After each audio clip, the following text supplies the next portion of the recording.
kita sama-sama bangkit berdiri. Kita agungkan Dia malam hari. Shalom kekasih Tuhan. Bersyukur hari ini kita boleh diberi kesempatan kembali. Roh Kudus yang selalu memberi kekuatan buat kita. Amin. Mari datang pada Tuhan. Datang pada Tuhan dan bersyukur. Di bait sucinya hadir dengan segala kekuatannya. Roh Kudus menarikan kita kekuatan. Haleluya. Haleluya. Terima kasih Tuhan. Tuhan hadir di bait kudusnya saat umat mencari wajahnya, berseru, berdoa, bersujud menyembah dan menikmati kehadirannya. Tuhan mau dekat dengan umatnya yang datang dengan senang hatinya, berseru, berdoa, bersujud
dalam rumah kami masing-masing beribadah kepadamu, tapi hati kami boleh merasakan hadirat-Mu ada di tengah-tengah kami. Kami rindu terus menikmati hadirat-Mu Tuhan. Ku ingin tetap di sini, menikmati bait-Mu. Ku ingin tetap di sini dan memandang indah wajah-Mu. Ku ingin tetap di sini, menikmati bait-Mu. Ku ingin tetap di sini dan memandang indah wajah-Mu. Ku ingin tetap di sini, menikmati bait-Mu. Ku ingin tetap di sini dan memandang indah wajah-Mu. Lagi katakan ku ingin tetap di sini, menikmati bait-Mu. Ku ingin tetap di sini dan memandang indah wajah-Mu, dan memandang indah wajah-Mu, dan memandang indah wajah-Mu. Haleluya. Thank you Lord. Kau memperkenankan kami boleh berjumpa pribadi lepas pribadi di hadirat-Mu. Sekalipun kami ada di dalam rumah kami masing-masing, tapi hadirat-Mu boleh tetap ada dalam setiap kami. Roh Kudus, Engkau ada di tengah-tengah kami dan Engkau berkarya dalam setiap pribadi kami masing-masing. Mari kerjakan apa yang Kau mau kerjakan atas setiap kami, dan kami mau bersuka cita karena anggur baru-Mu sudah Tuhan sediakan buat kami. Di dalam nama Tuhan Yesus yang mau bersuka cita, sama-sama katakan amin. Haleluya. Haleluya. Seberapa banyak saudara yang ada di rumah, di tempat ini, kita boleh merasakan anggur baru Tuhan tercurah. Haleluya. Mari sama-sama nyanyikan, anggur barunya dicurahkan bagi kita. Haleluya. Terima kasih Tuhan.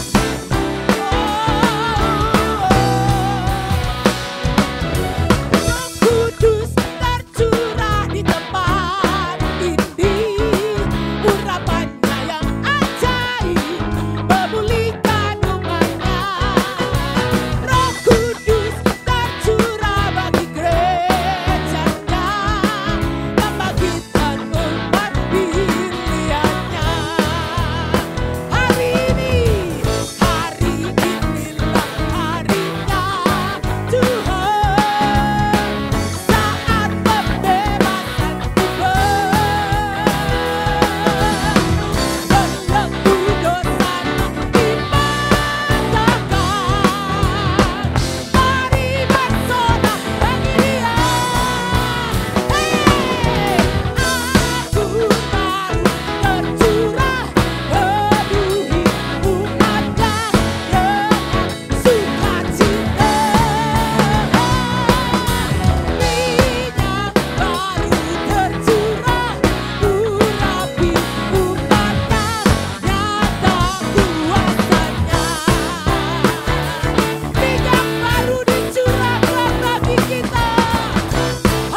Kuasa-Mu yang selalu tersedia buat kami, membangkitkan kami, karena ada urapan Roh Allah bekerja di tengah-tengah kami. Dan ketika Roh Kudus bekerja di tengah kami, tidak ada perkara yang mustahil bagimu Tuhan. Tidak ada perkara yang sukar di hadapan-Mu. Bagi orang yang percaya kepada-Mu. Thank you Lord. Thank you Lord. Tiada yang mustahil dan tiada yang sukar bila Roh Allah turut bekerja. Tiada yang mustahil bagi orang percaya, karena Roh Allah turut bekerja di antara kita.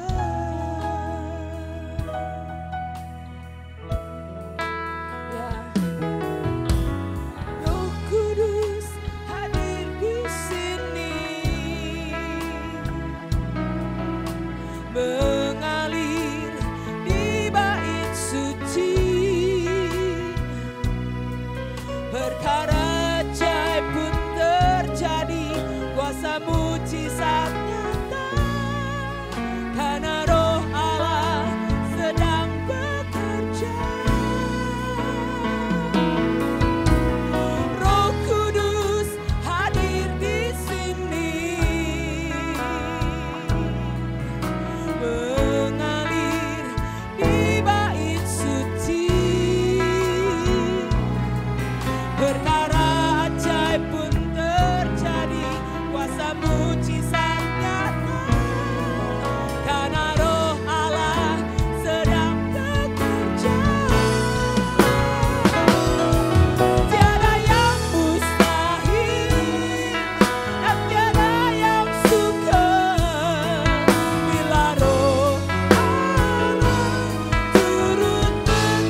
kasih Tuhan Yesus. Roh Kudus, Engkau ambil alih setiap hidup kami saat ini. Melalui firman Tuhan yang akan kami dengar, biarlah Tuhan kami semakin diteguhkan dan dikuatkan dalam menghadapi hari-hari yang akan kami lalui. Bersyukur kepada Engkau ya Tuhan, sebab Engkau memberikan kepada kami semua roh penolong, roh yang memimpin kehidupan kami. Terima kasih. Di dalam nama Tuhan Yesus kami berdoa. Haleluya. Amin. Shalom Bapak Ibu, sebelum kita mendengarkan firman, saya rindu kita menyanyikan sebuah pujian. Ku buka hati untuk jamahan-Mu, berserah penuh di hadirat-Mu. Kau ambil alih seluruh hidupku di altar-Mu, menyembah-Mu. Buka hati kita, ku buka hati untuk jamahan-Mu, berserah penuh di hadirat-Mu. Kau ambil alih seluruh hidupku di altar-Mu. Sekali lagi dengan segenap hati menyembah. Ku buka hati, ku buka hati untuk jamahan-Mu, berserah penuh di hadirat-Mu. Kau ambil alih seluruh hidup di altar-Mu, menyembah-Mu. Haleluya. Situasi apapun yang kita hadapi hari-hari ini, ketika kita berkata kepada Roh Kudus, Engkau ambil alih hidup kami, maka saya percaya tuntunan Roh Kudus itu yang akan memampukan kita menghadapi hari-hari yang akan kita lalui. Saudara, yang jadi masalah bukan kita ada di tempat mana atau kita sedang dalam keadaan apa. Yang menjadi masalah adalah kita sedang bersama dengan siapa. Daud berkata, sekalipun aku ada dalam lembah kekelaman. Artinya dia sedang ada di situasi yang tidak nyaman. Daud sedang ada di dalam situasi yang tidak menentu. Dia ada dalam situasi yang menakutkan. Tetapi itu tidak menjadi masalah. Yang menjadi masalah adalah dengan siapa kita ada di situasi seperti itu. Nah, hari ini kita rindu untuk hidup dipimpin oleh Roh Kudus. Masalah boleh datang silih berganti dalam kehidupan kita. Situasi yang tidak menentu boleh ada di sekitar kita. Tapi ketika kita bersama dengan Roh Kudus, Dia akan ambil alih kehidupan kita. Amin Bapak Ibu Saudara. Nah saudaraku, Tuhan Yesus mengutus Roh Kudus kepada semua manusia. Kalau kita baca di dalam Injil Yohanes 4 ayat 24. Injil Yohanes 4 ayat 24 mengatakan bahwa Allah itu adalah roh. Barang siapa menyembah Dia harus menyembah dalam roh dan kebenaran. Allah itu roh, sekali lagi, dan barang siapa menyembah Dia harus menyembah dalam roh dan kebenaran. Artinya apa Bapak Ibu Saudara? Artinya kehadiran Roh Kudus memiliki peranan penting dalam kehidupan kita. Kehadiran Roh Kudus memiliki fungsi, memiliki peranan dalam setiap aspek kehidupan kita. Ada banyak. Tapi yang saat ini saya mau bagi adalah ada 2 peranan atau fungsi Roh Kudus bagi kehidupan kita. Yang pertama Bapak Ibu Saudara, fungsi dari Roh Kudus dalam kehidupan kita adalah Roh Kudus menuntun kita kepada kebenaran. Coba buka di dalam Yohanes 16 ayat 13. Yohanes 16 ayat 13. Roh Kudus menuntun kita kepada kebenaran. Tetapi apabila Ia datang, yaitu Roh kebenaran, Ia akan memimpin kamu ke dalam seluruh kebenaran. Sebab Ia tidak berkata-kata dengan dirinya sendiri, tetapi segala sesuatu yang didengarnya, itulah yang dikatakannya. Dan Ia akan memberitakan kepadamu hal-hal yang akan datang. Sekali lagi saya akan bacakan, tetapi apabila Ia datang, siapa? Yaitu Roh kebenaran, Roh Kudus. Ia akan memimpin kamu ke dalam seluruh kebenaran. Fungsi Roh Kudus yang pertama Bapak Ibu Saudara, Roh Kudus akan menuntun kita kepada kebenaran. Itu yang akan membuat hidup kita semakin disempurnakan, semakin menjadi serupa dengan Tuhan. Saudaraku, di dalam Kisah Para Rasul pasal yang ke-10, kita tidak usah baca, tetapi di situ ada kisah tentang 2 orang pria yang sangat berbeda, yaitu Cornelius dan Petrus. Siapa Cornelius? Cornelius adalah seorang non-Yahudi yang takut akan Tuhan. Dia juga dikenal sebagai seorang pria yang baik, sekaligus menjabat sebagai seorang perwira di Kaisaria Romawi. Sementara Petrus adalah seorang Yahudi, pengikut Kristus dan kepala gereja, pemimpin gereja mula-mula setelah kebangkitan Tuhan Yesus. Nah saudaraku, baik Cornelius maupun Petrus dikisahkan dalam kisah ini, mereka berdua mengalami penglihatan. Dua-duanya sama-sama mengalami penglihatan. Di mana Cornelius menyaksikan seorang malaikat dan menyuruhnya mencari sesosok pria yang bernama Petrus. Kemudian malaikat itu berkata, Petrus harus didengarkan. Dan kita tahu akhirnya Cornelius melakukan itu. Nah, saudaraku yang kekasih, sementara Petrus mengalami penglihatan yang berbeda.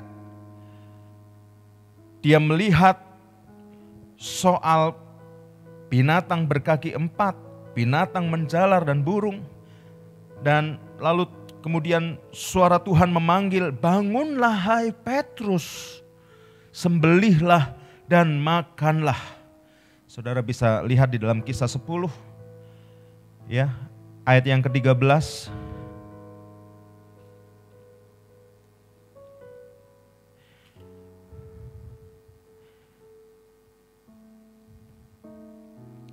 Kedengaran olehnya suatu suara yang berkata, bangunlah hai Petrus, sembelihlah dan makanlah. Ayat 14, tetapi Petrus menjawab, tidak Tuhan, tidak. Sebab aku belum pernah makan sesuatu yang haram dan yang tidak tahir. Ayat yang ke-15 berkata demikian, kedengaran pula untuk kedua kalinya suara yang berkata kepadanya, apa yang dinyatakan halal oleh Allah tidak boleh engkau nyatakan haram. Hal ini terjadi sampai 3 kali. Dan segera sesudah itu terangkatlah benda itu ke langit.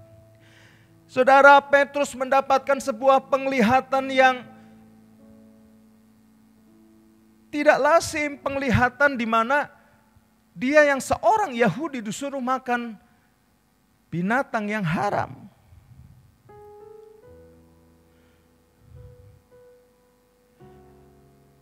Petrus bangun dan kemudian dia mempertanyakan arti dari penglihatan itu. Sementara orang-orang suruhan Kornelius sudah berada di depan pintu rumah Petrus dan mencari orang yang bernama Petrus. Ajaibnya saudaraku yang kekasih, Roh Tuhan berkata, ada 3 orang mencari engkau. Bangunlah, turunlah ke bawah dan berangkatlah bersama-sama dengan mereka. Jangan bimbang sebab aku yang menyuruh mereka kemari. Saudara lihat, Roh Kudus menuntun kehidupan Petrus dan Kornelius kepada kebenaran. Iman percaya Kornelius disempurnakan.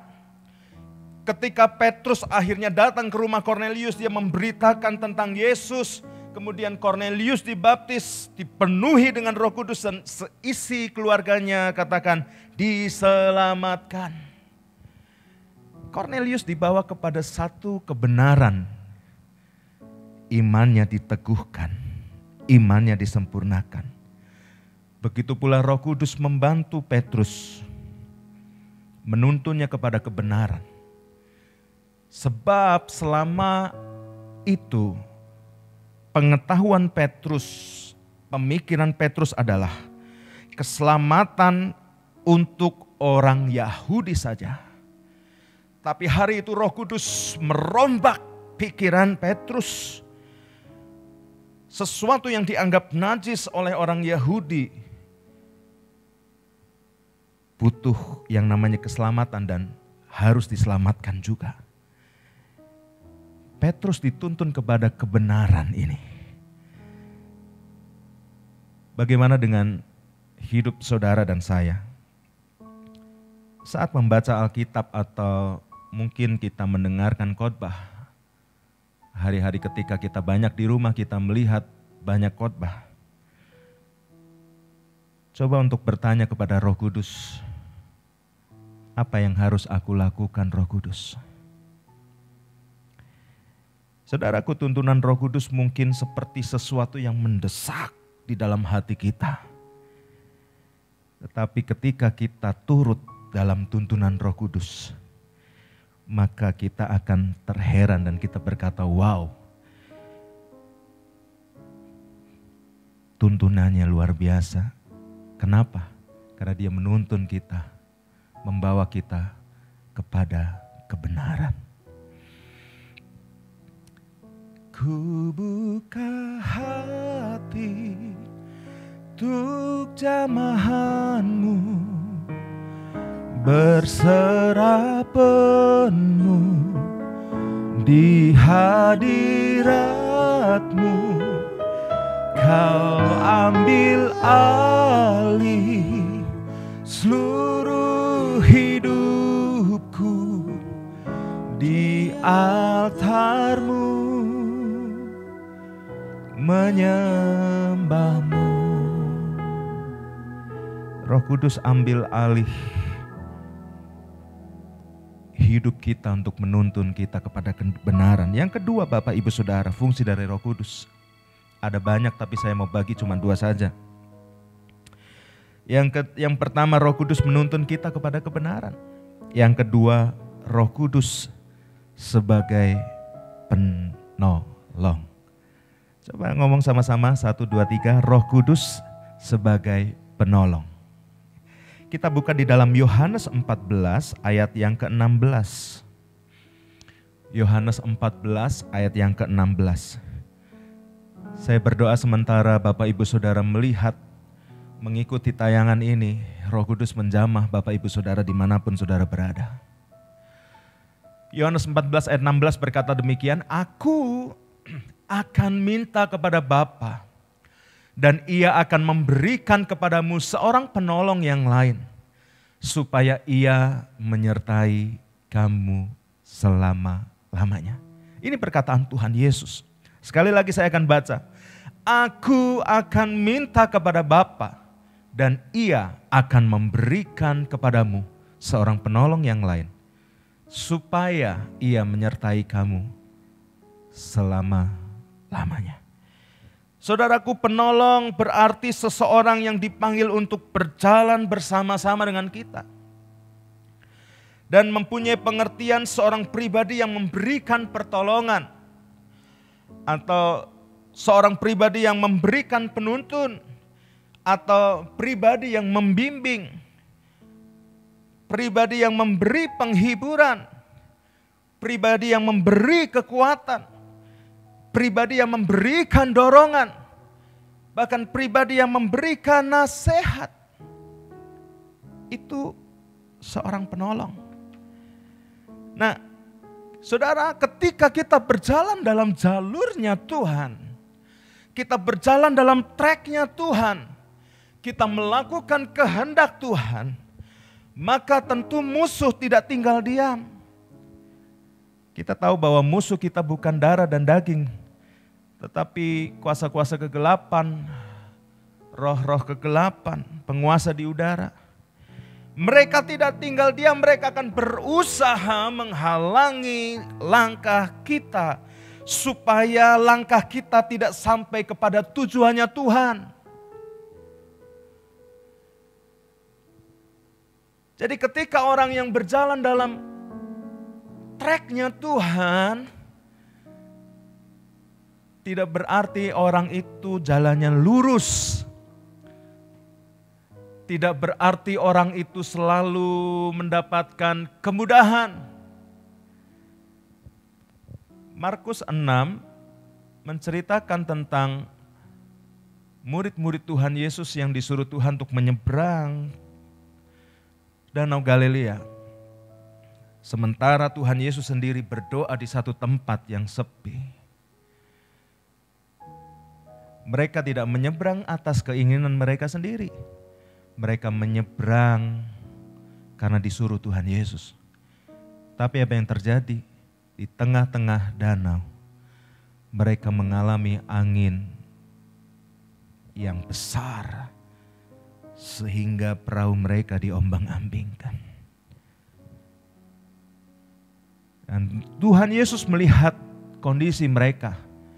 Dan Tuhan Yesus berjalan di atas air, lalu menolong mereka. Saudaraku, ketika kita ada di jalur Tuhan, belum tentu jalan yang kita lalui mulus. Ada kalanya berkerikil tajam, ada kalanya berkelak-kelok. Karena apa? Karena memang musuh kita selalu menghalangi langkah kita. Ada sebuah pujian yang berkata, ada sebuah lagu pujian yang berkata seperti ini. Tuhan tak pernah janji, langit selalu biru, tetapi Dia berjanji selalu menyertai. Tuhan tak pernah janji, jalan selalu rata, tetapi Dia berjanji berikan kekuatan. Jangan pernah menyerah, jangan berputus asa. Mujizat Tuhan ada saat hati menyembah. Jangan pernah menyerah, jangan berputus asa. Mujizat Tuhan ada bagi yang setia dan percaya. Sekali lagi saya ungkapkan kata-kata saya di depan tadi. Yang menjadi masalah bukan kita sedang ada di mana. Yang menjadi masalah bukan kita sedang mengalami apa hari-hari ini. Tetapi yang menjadi masalah adalah kita sedang bersama dengan siapa hari-hari ini. Saudara boleh mengalami beban yang berat. Mungkin engkau sedang mengalami masalah di sakit penyakit. Mungkin engkau sedang mengalami masalah ekonomi yang saudara tidak tahu harus berbuat apa. Tapi dengar baik-baik. izinkan Roh Kudus, Sang Penolong itu mengambil alih hidup kita. Ada satu kisah, yaitu Rasul Paulus di dalam perjalanannya, pelayanannya ke Filipi. Sekali lagi saya katakan, ketika orang berjalan di treknya Tuhan, belum tentu jalan itu selalu mulus. Mazmur 91 ayat 13 berkata, singa dan ular tedung akan kau langkahi, engkau akan menginjak anak singa dan ular naga.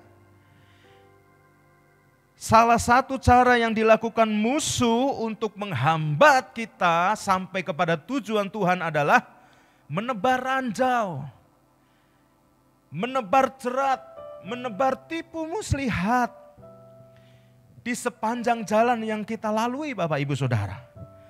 Ranjau penghalang yang ditabur musuh ini bisa beragam bentuknya. Misalnya godaan-godaan yang menggiurkan, atau penyesatan-penyesatan, ajaran-ajaran palsu. Bahkan mungkin sanjungan-sanjungan yang membuat kita terlena, ini yang bisa menjatuhkan kita. Tadi saya katakan Paulus ketika dalam perjalanan pelayanannya ke Filipi, ia bertemu dengan seorang wanita yang memiliki roh tenung. Ya. Saudara bisa baca di dalam Kisah Para Rasul 16 mulai ayat yang ke-13. Wanita ini berulang kali memuji dan menyanjung Rasul Paulus sebagai hamba Allah yang luar biasa.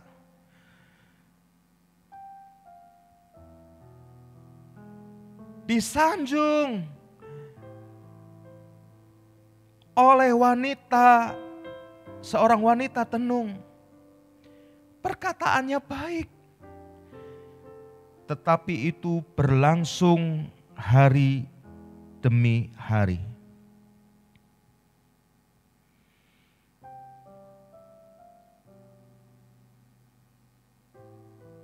Ayat 17 berkata, ia mengikuti Paulus dan kami dari belakang sambil berseru katanya, orang-orang ini adalah hamba Allah yang maha tinggi. Mereka memberitakan kepadamu jalan kepada keselamatan. Kata-kata yang bagus. Orang-orang ini, Paulus dan teman-temannya adalah hamba Allah yang maha tinggi. Mereka akan memberitakan kepadamu jalan kepada keselamatan. Tapi ayat selanjutnya, ayat 18 berkata demikian. Hal itu dilakukannya beberapa hari lamanya. Dan saudara lihat, melalui Roh Kudus menolong Paulus untuk peka. Dikatakan ketika Paulus tidak tahan lagi akan gangguan itu, ia berpaling dan berkata kepada roh itu, demi nama Yesus Kristus, aku menyuruh engkau keluar dari perempuan ini. Dan seketika itu juga keluarlah roh itu. Saudaraku yang kekasih, Rasul Paulus mengetahui bahwa sanjungan wanita tersebut bukanlah sanjungan tulus. Melainkan sanjungan itu diucapkan agar apa? Agar menjatuhkan Paulus. Mari kita belajar peka terhadap tuntunan Roh Kudus. Dia yang menolong saudara. Ada kalanya sanjungan-sanjungan itu bukan sesuatu yang baik bagi kita. Ketika sanjungan-sanjungan itu sudah berubah menjadi benih kesombongan dalam hidup kita, maka kita harus waspada. Ketika seperti itu kita katakan, ambil alih hidupku Roh Kudus. Paulus melalui pertolongan Roh Kudus, dia mengusir roh tenung dari wanita tersebut.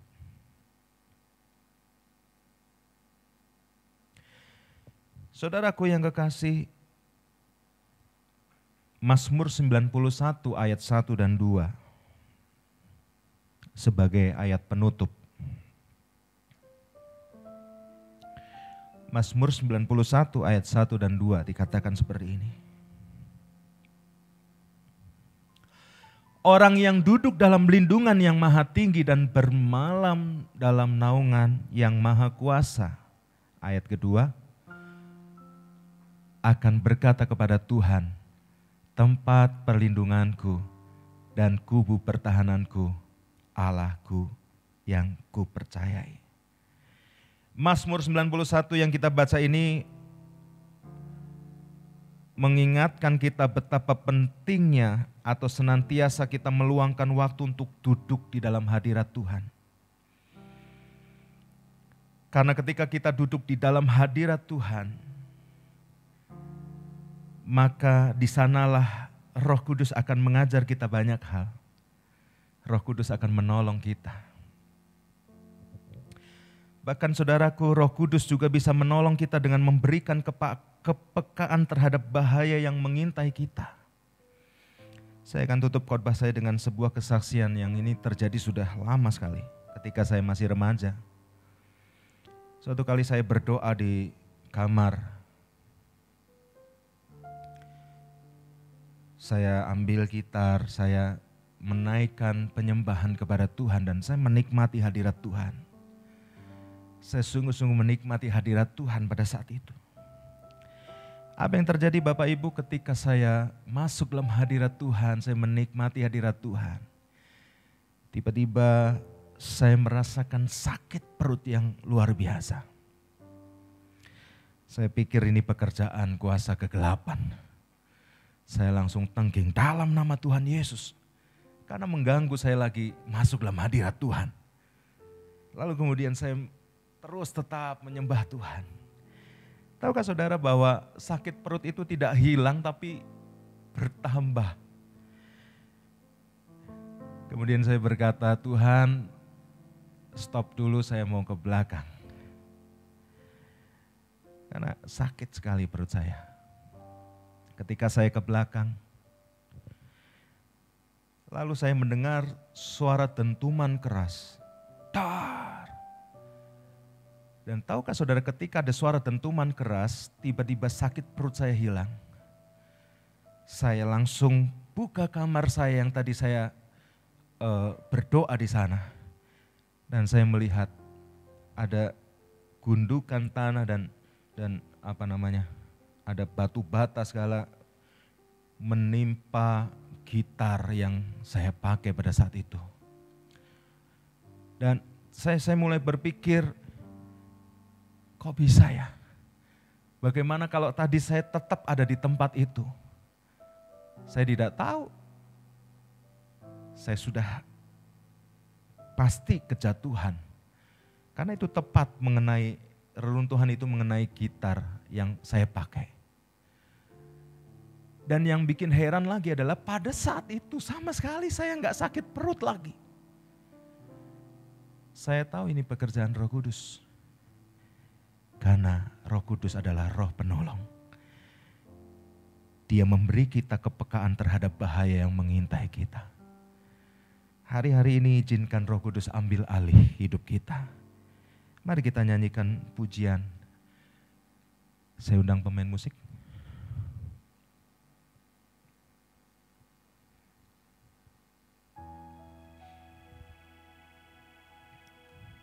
Izinkan Roh Kudus mengalir dalam hidup saudara. Izinkan Dia mengambil alih hidup kita.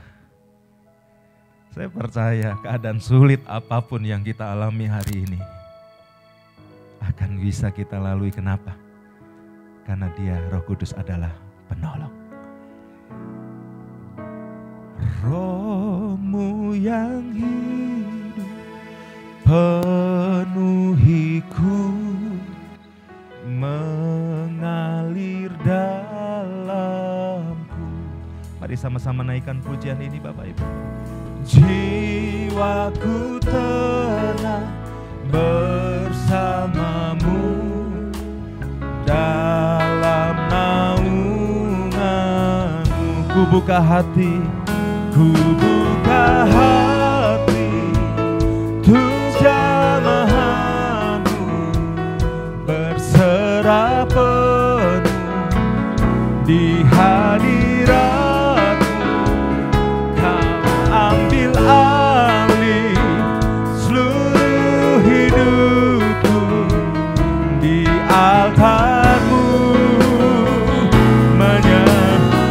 buka hati, semua buka hati.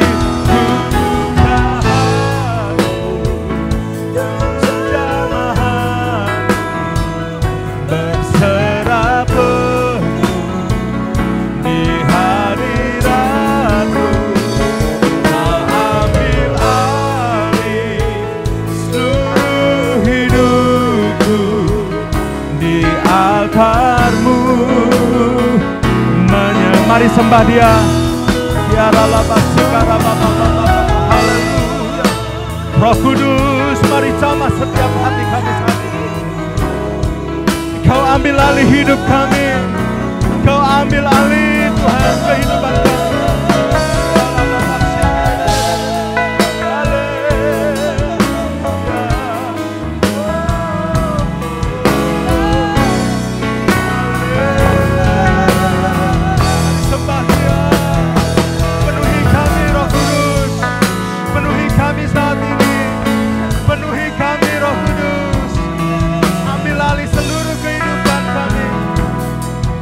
Menuntun kami kepada kebenaran. Engkau yang menolong setiap hidup kami. Haleluya.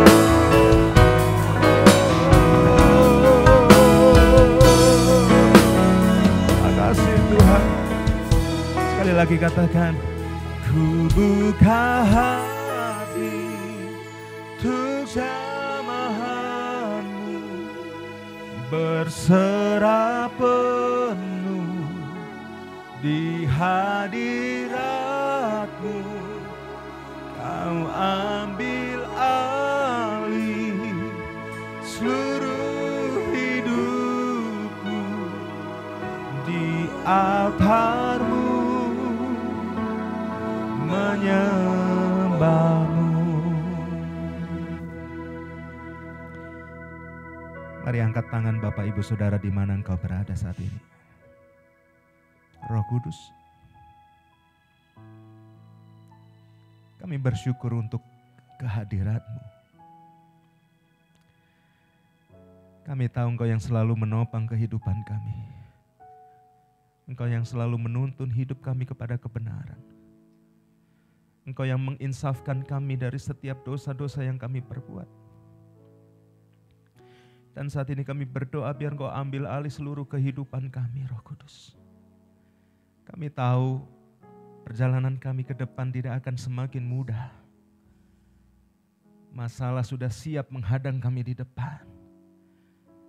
Tapi itu tidak menjadikan kami gentar sebab kami memiliki Engkau, Roh Penolong. Ketika kami ada bersama dengan Engkau, Engkau sanggup buka jalan. Engkau sanggup membuat sungai walaupun kami ada di padang gurun. Engkau sanggup melakukan mujizat-mujizat-Mu. Dan yang jelas Engkau memberi kami kekuatan untuk kami kuat dalam menghadapi kehidupan kami di depan. Kami yang sedang bergumul dengan kesehatan kami, Engkau menjamah dalam nama Tuhan Yesus.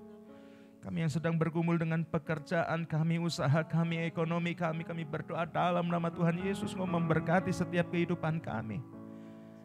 Makasih Roh Kudus. Makasih. Terus berbicara kepada kami. Roh Kudus tuntun kami. Dalam nama Tuhan Yesus kami berdoa, haleluya. Sama-sama katakan, amin. Tuhan Yesus memberkati Bapak Ibu. Mari Bapak Ibu sekalian, kita akan menaikkan doa-doa syafaat kita. Tuhan, kami datang kepadamu. Kami menyapa Engkau di dalam nama Tuhan Yesus Kristus. Kami bersyukur ya Tuhan, kalau Engkau telah naik ke surga dan mengaruniakan Roh Kudus kepada gereja-Mu, sehingga kami tidak Kau tinggalkan sebagai yatim piatu. Engkau memberikan Roh Penolong yang menyertai kami sekalian. Kami sebagai anak-anak-Mu Tuhan, mendapatkan kekuatan, mendapatkan penghiburan, bahkan mendapatkan kuasa untuk mengatasi segala keadaan.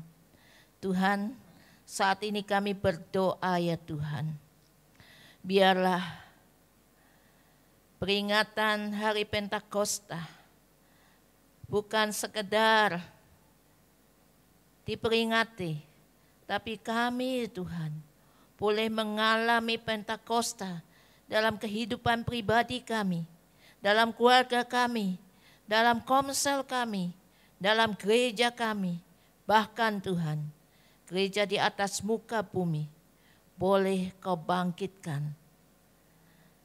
Engkau persiapkan kami untuk menjadi mempelai-mempelai Kristus yang siap menyongsong kedatangan-Mu. Tuhan, saat ini kami berdoa, biarlah gereja-Mu boleh diperlengkapi, sehingga kami boleh menjadi saksi-Mu Tuhan. Dimanapun kami berada, kami tetap boleh menjadi garam dan terang dunia. Bapa, biarlah keberadaan gereja boleh menjadi berkat buat lingkungan, buat masyarakat, buat kota di mana kami Engkau tempatkan. Kami berdoa khusus buat pemerintah kota Tegal dan sekitarnya. Engkau berikan hikmat ya Tuhan kepada Bapak Wali Kota dan jajarannya, bahkan sampai kepada para camat, lurah, RW dan RT. Biarlah Tuhan dengan hikmat-Mu, dengan kekuatan-Mu dapat membawa masyarakat Kota Tegal dan sekitarnya ini mengalami anugerah Tuhan, kesejahteraan yang dari Tuhan, kesehatan yang daripada-Mu. Kami bersyukur ya Tuhan, kalau Kota Tegal telah dinyatakan sebagai zona hijau.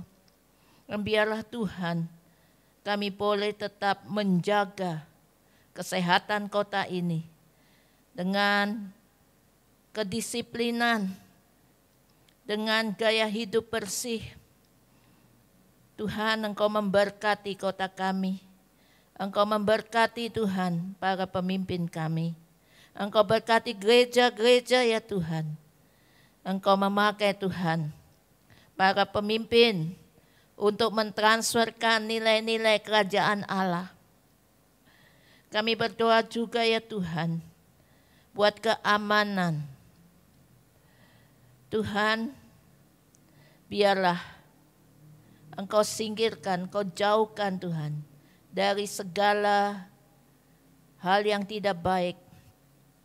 Engkau berikan kondusivitas untuk kota kami Tuhan.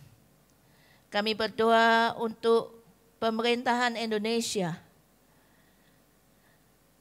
kepada Bapak Presiden Jokowi dengan segenap jajarannya para menteri. Engkau pakai hamba-hamba-Mu ini dengan hikmat yang daripada-Mu ya Tuhan. Engkau pakai juga TNI Polri Tuhan. Dan biarlah semua gugus tugas dalam menghadapi COVID-19 ini dapat bekerja dengan baik, dengan akurat kepada para gubernur, wali kota, bupati, camat-camat Tuhan. Engkau memberkati mereka. Kami berdoa juga buat tim medis, mereka yang berjuang di garis depan ya Tuhan, untuk kemanusiaan. Engkau lindungi Tuhan, para dokter, para perawat, para laborat, bahkan para cleaning service yang bekerja di rumah-rumah sakit, di puskesmas. Oh Tuhan, lindungi mereka. Kami berdoa juga ya Tuhan, buat para pasien, mereka yang menderita, mereka yang putus harap. Biarlah Tuhan, Engkau kirimkan anak-anak-Mu untuk menjadi saksi, untuk menguatkan, menghiburkan. Tuhan, Engkau menolong Tuhan, supaya dengan pelayanan medis mereka boleh mengalami kesembuhan. Tapi juga Tuhan, dengan pelayanan rohani, mereka boleh dibangkitkan pengharapannya. Kami berdoa juga ya Tuhan, untuk situasi pasca COVID-19 ini. Biarlah bangsa kami, rakyat, boleh tetap memelihara, menjaga kedisiplinan, gaya hidup sehat, gaya hidup yang berkenan kepadamu ya Tuhan. Kami berdoa saat ini Tuhan, buat mereka yang kehilangan anggota keluarga, biarlah Tuhan Kau hiburkan, Engkau berikan pengharapan yang baru. Demikian juga kami berdoa ya Tuhan, buat mereka yang sakit, Tuhan Engkau tilik satu persatu, baik mereka yang ada di rumah maupun di rumah sakit, Engkau beri kekuatan, pemulihan kepada mereka. Kami doakan yang berulang tahun Tuhan. Kiranya Tuhan, kami dapat mensyukuri rahmat-Mu dengan bertambahnya usia. Kami boleh bertambah mengasihi Engkau, melekat kepadamu dan firman-Mu Tuhan. Terima kasih juga ya Tuhan, kalau Engkau juga sudah menambahkan keluarga-keluarga baru dalam jemaat-Mu Tuhan. Dengan kelahiran putra-putri mereka, biarlah para orang tua ini dapat membimbing anak-anak mereka dalam takut akan Tuhan sejak usia dini. Memperkenalkan Engkau, Tuhan Yesus sebagai Tuhan dan Juru Selamat. Sehingga anak-anak pun Tuhan boleh dipersiapkan untuk kedatangan-Mu yang kedua.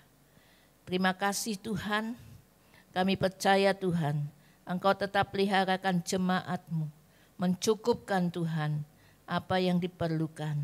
Terpujilah Engkau Bapa, di dalam nama Tuhan Yesus kami berdoa dan mengucap syukur.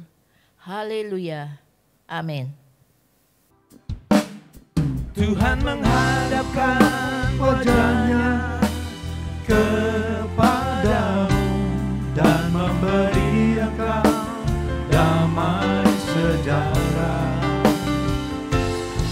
Tuhan menghadapkan wajahnya kepadamu dan memberi engkau damai sejahtera.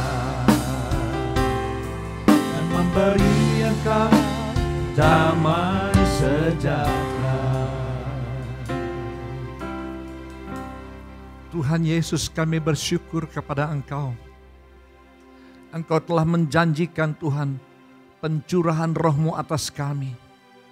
Bukan hanya pada waktu zaman Petrus saja atau generasi daripada Petrus yang berikutnya. Tetapi juga Tuhan untuk kelompok kami, yaitu orang-orang percaya. Seberapa banyak orang-orang percaya yang akan menerima Engkau sebagai Tuhan dan Juru Selamat, juga akan menerima kepenuhan Roh Kudus yang memberikan kekuatan dan kemampuan bagi kami. Pertama untuk menjadi saksi-Mu ya Tuhan, dan juga tentunya untuk mentaati setiap firman-Mu. Terima kasih Tuhan, dan sebentar kami akan mengakhiri pertemuan kami ini. Biarlah kiranya Engkau curahkan berkat dari Bapa Sorgawi, Ayah kami yang ada di sorga, yang kami kenal dalam nama Yesus Kristus, dan Roh Kudus yang selalu menyertai kami untuk memampukan kami melakukan segala kehendak-Mu. Haleluya. Katakan sama-sama, amin. Tuhan menghadapkan wajah